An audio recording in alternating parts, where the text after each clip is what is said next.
எல்லாருக்கும் இன்றைக்கி நம்ம ஒரு சூப்பரான ரசமலாய் தாங்க செய்ய போகிறோம். அதுக்கு நான் இன்றைக்கி 2 லிட்டர் பால் எடுத்திருக்கேன், 2 லெமன் எடுத்திருக்கேன். ஃபுல் க்ரீம் மில்க் ஓகேங்களா, அதை எடுத்து வச்சுக்கோங்க. அப்போ தான் நம்மளுக்கு நல்ல ஒரு பன்னீர் கிடைக்கும். அதில் 1 லிட்டர் பால் நான் ரப்டிக்கும் 1 லிட்டர் பால் நான் பன்னீருக்கும் எடுக்க போகிறேன். வீட்டிலேயே பன்னீர் திரைச்சி தான் நம்ம இன்றைக்கி ரசமலாய் பண்ண போகிறோம். பால் நல்லா கொதிச்சக்கப்புறம் நீங்கள் லெமன் ஆட் பண்ணிங்கன்னா தான் நல்ல பன்னீர் திரண்டு வரும்.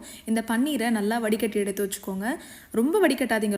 ரொம்ப வடிகட்டினீங்கன்னா பன்னீர் ரொம்ப ஹார்டாக இருக்கும். ஸோ கொஞ்சமாக அதில் லிக்விட் இருக்கிற மாதிரி வச்சுக்கோங்க. நான் காட்டின மெத்தடில் நல்லா மாவை நல்லா பிசைஞ்சு எடுத்து வச்சுக்கோங்க. இந்த மாதிரி சாஃப்டாக இருக்கணும். ஒரு சின்ன டிப் சொல்கிறேன்.